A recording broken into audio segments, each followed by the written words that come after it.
Title: The ones you know, the woods behind Lena's grandparents' cabin were always still, like something held its breath there. She had grown up hearing whispers of the land's strange history, Navajo stories about skinwalkers, cursed spirits that wore the skin of the living to lure the unsuspecting.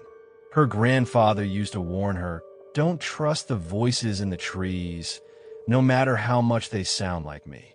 It had been a decade since she'd been back. The old man was gone now. Cancer, they said. Lena didn't believe it. Not entirely. It started the first night. Lena stepped onto the porch with her tea, watching the last light drain from the sky. As dusk settled, she heard her name. Lena. She turned, confused. That was her best friend, Emily's voice. But Emily was 3 states away. "Emily," she called out, stepping to the porch edge. Nothing. She went back inside, shook it off as her imagination. The next morning, she found Prince outside, barefoot, human but wrong. Toes too long, arch twisted, like someone had walked the woods wearing a person like a mask. Her stomach turned. She didn't mention it when she called her mom that afternoon, but her mother asked a strange question out of nowhere. "You haven't heard your grandfather's voice, have you?" Lena paused. "No." "What?" "No reason.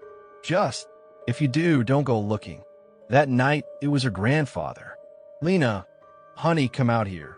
His voice, just like she remembered, raspy, loving, laced with warmth. "I need your help." She froze in the hallway. The voice came from the woods behind the house. "No," she whispered to herself. "No, he's dead." But the voice kept calling. "I'm cold, baby. You left me out here.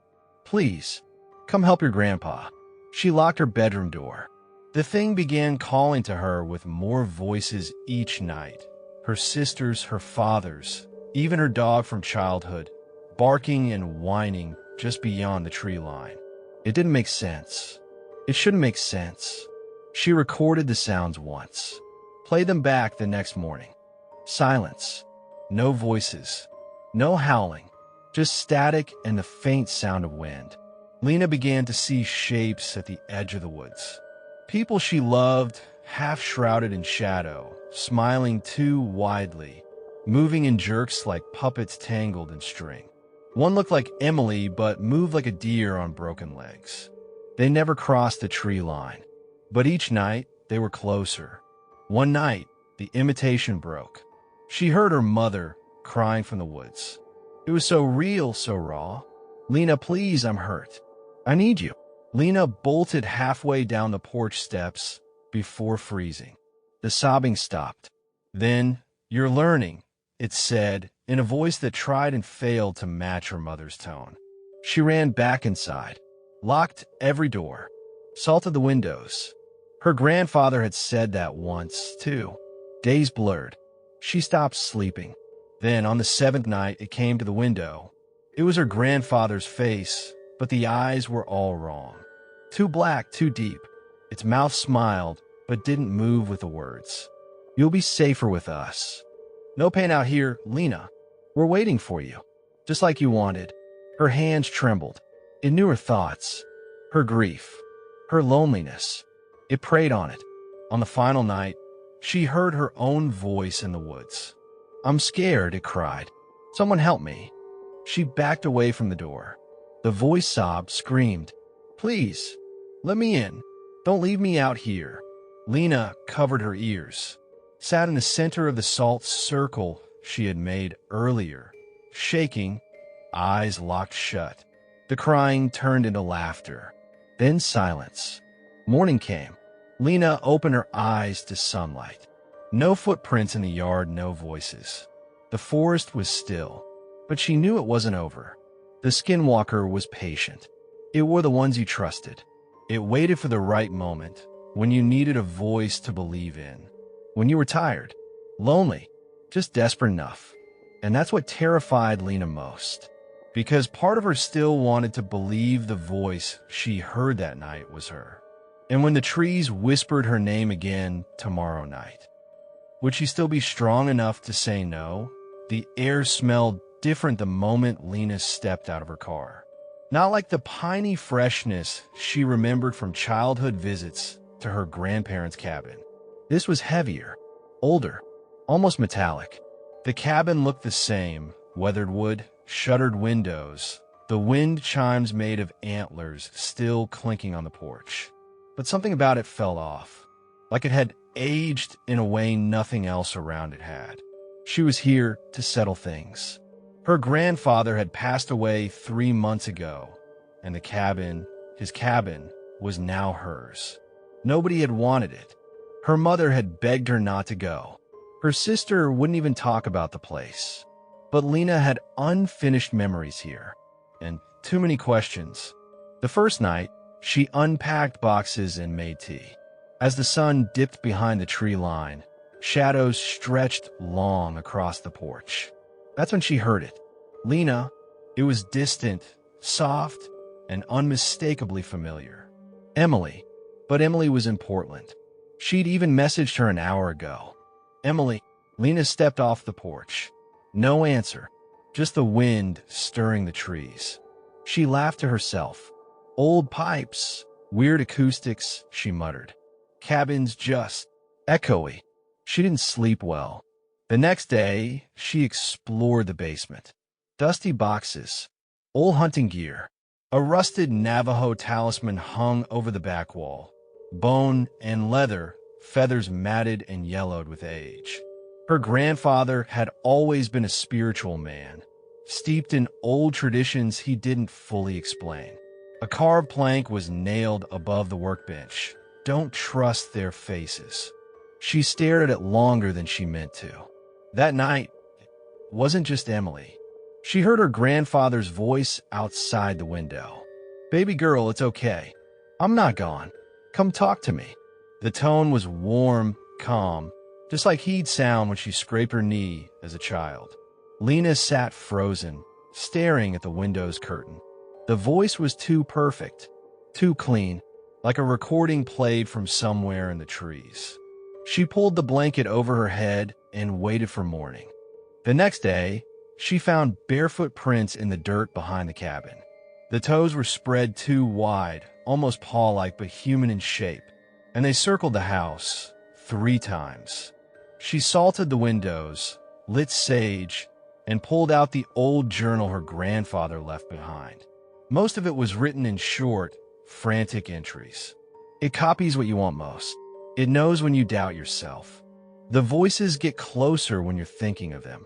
Don't respond. Night came, and they escalated. She saw her childhood dog, Max, wagging his tail at the tree line. But its head was too large, and its legs bent wrong when it moved. Later, her sister's voice called from the porch. "I locked myself out. Can you open the door?" Lena didn't move. The voice kept pleading. Finally, it said, "I'm inside now."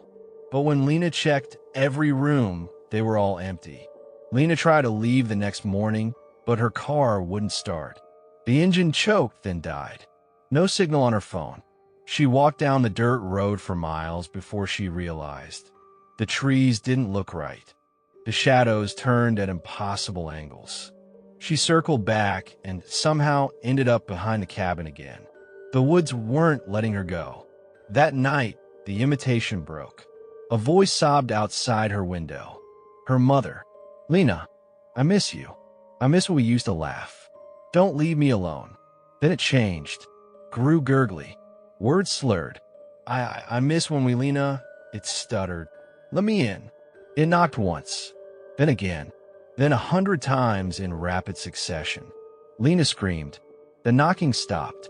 On the 9th night, Lena had had enough. She dragged a chair into the center of a salt circle and clutched her grandfather's journal. "Show yourself," she whispered. "I know what you are." And it did. It stepped from the trees at midnight. A shape like her exact face, her eyes. But its smile was too wide, its arms too long. "You called me," it said in her voice. "You wanted to feel something again." Lena didn't speak. It crouched just outside the circle. "I don't take. You give. That's the rule." "Why me?" Lena asked. The thing tilted its head. Because you're alone, grief tastes different in people like you. You'll feel peace if you come with me, it said. No more pain. No more voices. She was tempted. God, she was so tired. But she clenched her fists. I want to live, even if it hurts. The thing hissed and flickered, glitching between shapes. Her grandfather, Emily, her mother, Max, all flashing like a broken film reel. You'll call me one day, it whispered, backing into the trees. And that day, I'll be you. Lena stayed another day, then another. But the voices stopped. The forest went quiet. She thought she won. She finally left, returned to the city. Therapy, healing. Months passed. Then one night, standing in her bathroom, brushing her teeth, she froze. In the mirror, her reflection smiled before she did. Lena stared at the bathroom mirror. Her reflection smiled first. It wasn't subtle. Her face moved out of sync, half a second too early, like it anticipated her every gesture. Then just as quickly it realigned. Normal. Perfect. She stood frozen, toothbrush in hand, foam clinging to her lower lip. Just tired, she muttered. Overworked. Stress hallucination. But as she leaned closer, the mirror fogged slightly, not from her breath, but from within the glass. A small circle of condensation bloomed on the inside, as if something else was breathing. Strange things began to happen. Her coworker Amanda swore Lena had called her the night before and asked her to meet at a park. I sat there for half an hour, Amanda said. But you never showed. Are you okay? Lena hadn't made the call. Her call logs were empty. Another friend texted, "Don't ghost me after you literally cried on the phone last night." Okay? I came over and you weren't home. Lena was never home when she came over. But maybe someone else was. At night, Lena heard whispers again. But this time they weren't outside. They were behind the mirror. Soft tapping started at 3:07 a.m. every night. Knuckles rapping gently from the other side of the glass like someone testing its strength. She covered the mirror with a towel. The next morning, the towel was folded neatly on the counter, and the mirror was spotless. Too spotless. She realized the reflection showed her bedroom door slightly ajar. Even when it was closed, her reflection began acting differently. It blinked slower, smiled too often. Sometimes it mouthed things without sound. One night, Lena flipped off the bathroom light, but glanced over her shoulder as she stepped out. In the mirror, her reflection stayed behind, still smiling. Lena visited a Navajo spiritual advisor, desperate for answers. The woman listened carefully, her expression grim. This thing, it didn't just want your body, she said. It wanted recognition, permission. It's been copying you.